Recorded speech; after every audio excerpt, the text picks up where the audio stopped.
On pourra ajouter différents objets. Par exemple, je pourrais décider d'ajouter une annotation ici qui serait un texte. Donc, j'ai un encadré avec du texte ici. Je le déplace là. Puis, je peux décider d'ajouter le texte suivant. Capsule en gras avec une couleur différente. Et voici un exemple d'objet que je viens d'ajouter. Donc, on remarque ici que cet encadré texte-là a été ajouté au-dessus de la pile des objets de la diapositive, puisque c'est celui qui est visible, donc par-dessus les autres. Quand on fait de l'édition, des fois, on peut vouloir s'intéresser seulement à un des objets et cacher les autres. Donc, ce qu'on peut faire, c'est fermer l'œil vis-à-vis chacun des objets qui ne nous intéressent pas. On pourrait aussi fermer juste en haut l'œil double, ça veut dire fermer tous les objets, puis on va rouvrir l'œil sur celui qui nous intéresse plus spécifiquement. Même principe, à droite, vous avez les petits cadenas. Ça, c'est pour verrouiller l'édition, c'est-à-dire si je veux juste travailler sur certains objets et que je ne veux pas par inadvertance déplacer d'autres objets parce que leur position a été fixée. Donc, quand on a fini avec un certain objet, c'est-à-dire sa taille, sa position et tout, on ne veut plus que ça soit modifié, bien, on peut verrouiller l'objet.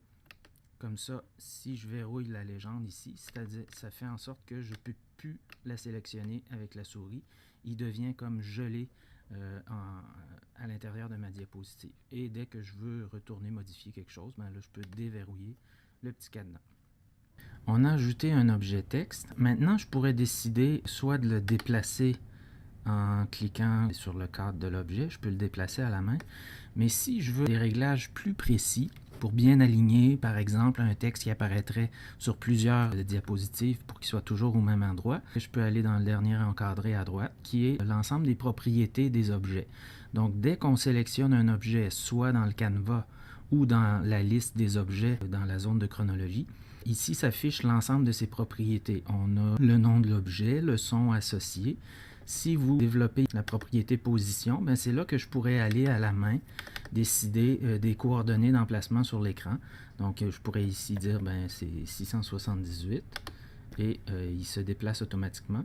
Donc, ça permet d'avoir une référence absolue pour le positionnement. On pourrait aussi aller modifier le style. Ici, on a le style de base, mais si je vais double-cliquer, ben, j'ai une série de styles qui s'affichent. Je pourrais décider d'afficher ce texte-là avec le style Gold, peut-être pour attirer un peu plus l'attention. Et ainsi de suite, je peux défiler plusieurs propriétés de l'objet. On a aussi les propriétés temporelles, c'est-à-dire à quel moment est-ce que l'objet démarre et quelle est sa durée de vie, parce que les objets ont tous une durée de vie, le maximum étant la durée de vie de la diapositive elle-même. On a ensuite les effets de transition, ça c'est comme dans PowerPoint. Ici, le type d'entrée, c'est un fondu pour l'entrée et la sortie, et on a la durée de cette transition-là. D'ailleurs, ça aussi, ça s'affiche sur la ligne chronologique. Si je vais dans la liste des objets et que je regarde Légende 3, mon objet texte, j'observe qu'il y a deux losanges. Le premier, c'est l'effet de transition d'entrée et le dernier, c'est l'effet de transition de sortie. De sorte que je pourrais déplacer ce losange-là pour dire que la transition d'entrée est plus lente que celle de sortie. Plusieurs des propriétés qui sont ici affichées dans la zone de droite peuvent être modifiées autrement, disons de manière plus directe. Cependant, l'avantage des propriétés, c'est quand on veut avoir une présentation uniforme sur plusieurs diapositives. Maintenant, si je veux avoir une idée du coup d'œil en animation, on peut venir sur la droite de temps et on va cliquer pour faire apparaître ce qu'on appelle la tête de lecture. Vous remarquez qu'il y a une ligne qui vient de s'ajouter. Ça indique l'affichage dans le canevas correspond à quel instant précis de la diapositive. Je peux déplacer à la main la tête de lecture et on voit l'animation qui est modifiée en temps réel à l'écran, juste au-dessus dans le canevas.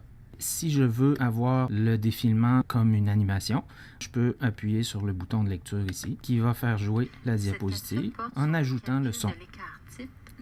Si je porte attention cette fois-ci à notre légende texte, ben on va observer qu'elle apparaît doucement et qu'elle disparaît doucement. Donc, on voit le fondu et la sortie. Et j'aurais pu décider qu'elle soit affichée plus longtemps. Il suffit à ce moment-là d'étirer la bande de durée de vie de notre objet. Je pourrais aussi demander à ce qu'elle apparaisse seulement à partir de la première seconde.